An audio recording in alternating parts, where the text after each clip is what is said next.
In this lesson, we're going to go ahead and talk a little bit about the refrigeration cycle, but I'm primarily going to focus on the lab and the assignment that's in the core refrigeration course that's labeled Lab 4, 4A, and the assignment that's on the same lab.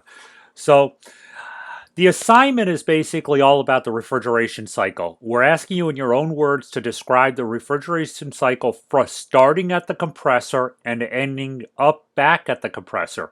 We asked you to include the states of the refrigerant, liquid vapor, the pressure, high, low, and all of the major components in the system. Now, keeping that in mind, I'm going to go over to the labs before I do this because I think the labs will help us get through this.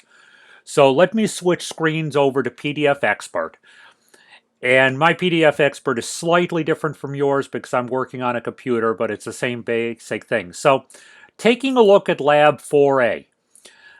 The objective of the lab is you need to be able to identify the primary components and the pressure-temperature relationship of the basic refrigeration cycle. Now, I don't care if this is air conditioning or refrigeration. The refrigeration cycle is basically the same. Okay, now, it's asking you to use a diagram that's labeled the handout that goes along with it in the learning management system. This diagram has a number of numbers on it. So let's take a quick look at what all of these are. First, let's identify the major components. Okay, we have a number labeled 9 right here. Okay. 9 is what we consider a metering device. Okay, it's an expansion device. Okay, so we're going to start off with saying, just labeling this metering device so we don't get lost. Okay, 8, which is this component right here. Okay, that is my compressor.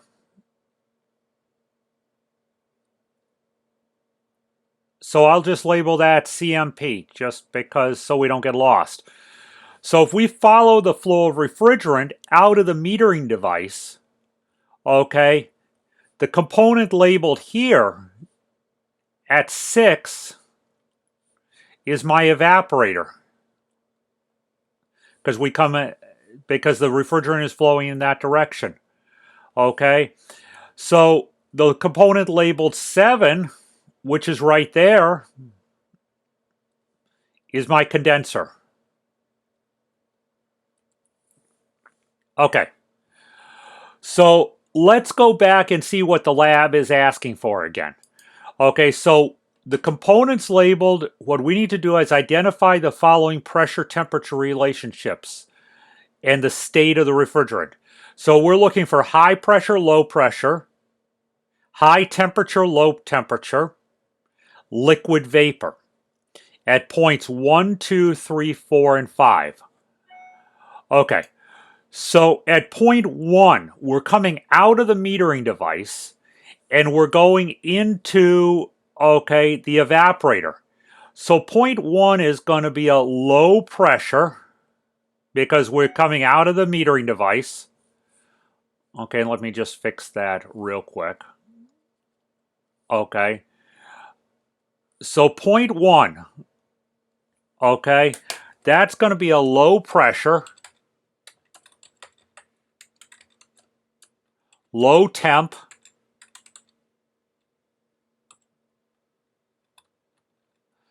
and that is going to be flash gas, which is a mixture of liquid and vapor, but we're going to call it flash gas. Okay, so that takes care of point 1. Point 2 is what's coming out of my compressor. Okay, so if we go over here to point 2, out of my compressor, we know the compressor is a vapor pump. So out of my compressor, in my discharge line, we have a vapor, but it's high temp,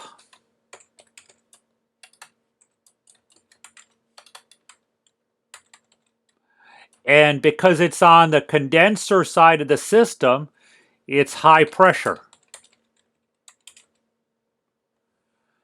Okay, point 3 is after my evaporator coming back to my compressor, so it's in my suction line. So it's going to be a low temp, it's going to be a low pressure,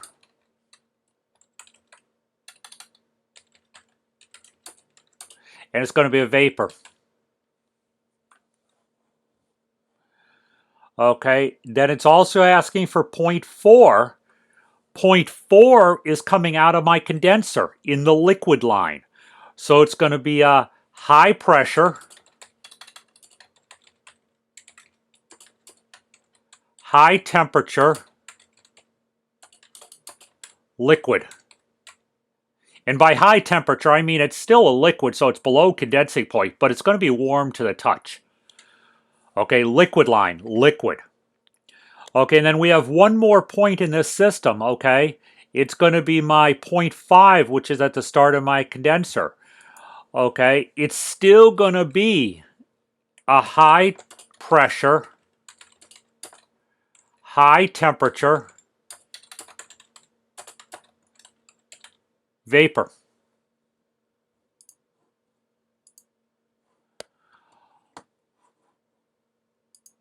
Okay, so when we go back over to my lab, okay, and I fill this form out, okay, point 1, again, point 1 is a low pressure, low temperature flash gas. Point 2 is a high temperature vapor, high pressure. Point 3, low temperature, low pressure vapor. Point 4 is a high pressure, high temperature liquid. Point 5 is a high pressure, high temperature vapor. Okay. The components we're looking for are 6, 7, 8, and 9. So let's go back to our diagrams and look at 6, 7, 8, and 9. 6 I already identified as my evaporator.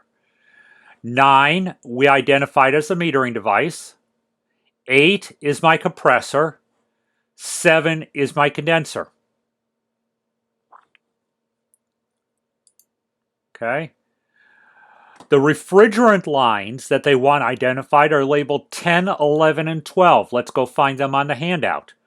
Okay, 10, okay, which is, let's go ahead and pick another color. 10, which is right there, that's my liquid line. 11 is my discharge line. 12 is my suction line. And again, you follow the refrigerant flow. The discharge line leaves the compressor and comes into my condenser. Okay, suction line leaves the evaporator and comes into my compressor. Liquid line is the liquid part of the system which leaves the condenser and goes to my metering device. In this case, the metering device is a cap tube. That's why it's so long. Okay, now let's go ahead and real quick and look at the questions. The compressor is a vapor pump. It compresses the low pressure refrigerant vapor coming out of my evaporator to a high pressure vapor going into my condenser. The condenser, it does exactly that. It condenses. First, it has to de-superheat, which is remove the heat to get it down to the level where it can condense and do the change of state. Then there's more heat removed for the change of state, which is the condensation process. And then in the final pass of the condenser still drops the temperature of that refrigerant liquid a little bit, and that's called subcooling. So my condenser de-superheats, condenses, and subcools. The evaporator has sort of the opposite function. Okay, we take a low temperature flash gas, which is low pressure, into the start of the evaporator. The evaporator absorbs heat from the surrounding space and boils off that refrigerant, doing a change of state. Okay, we're going from a liquid type refrigerant to a vapor. that boiling process absorbs a lot of BTUs from the surrounding space, because anytime we boil something, we have to absorb heat. So my evaporator then, once the boiling process is done, the refrigerant absorbs a little bit more heat before it goes into the suction line. That's called superheat. So the evaporator evaporates and then superheats the refrigerant. The metering device is my other point of pressure change. It's exactly that. It meters the refrigerant going into the evaporator. It causes a pressure drop. By causing that pressure drop, my boiling point is reduced drastically, and refrigerant can boil at a lower temperature. So then we come down to E, which is exactly the same thing that your question of the day is asking, okay, that your assignment is asking. Okay, explain what happens through the basic refrigerant cycle, beginning with the compressor. Okay, so let's go ahead and we'll put in the box, okay, and we're going to go ahead and say at the discharge of the compressor, the refrigerant leaves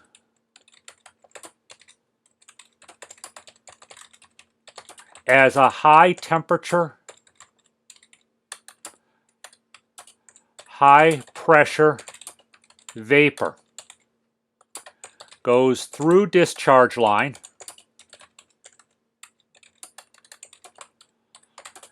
to condenser, where it desuperheats, condenses, and subcools. Exits condenser into liquid line as a high temperature,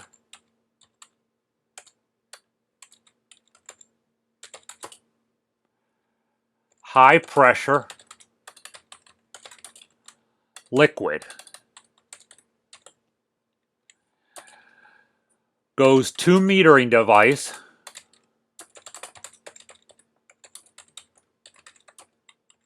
where the pressure drops and becomes a flash gas and refrigerant, let's just say.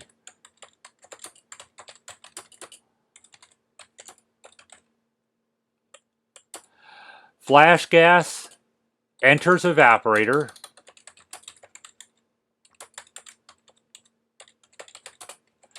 and absorbs heat and boils off into a low pressure, low temp vapor. In the final passes, the evaporator, the refrigerant absorbs more sensible heat and superheats,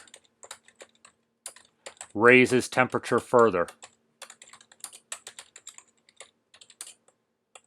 Refrigerant then moves into suction line as a low temperature, low pressure, superheated vapor, and flows to the compressor.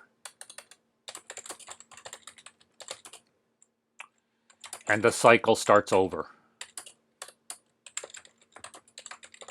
So just to review, at the discharge line of the compressor, the refrigerant leaves the compressor at a high temperature, high pressure vapor, goes through the discharge line to a condenser where it desuperheats, condenses, and subcools.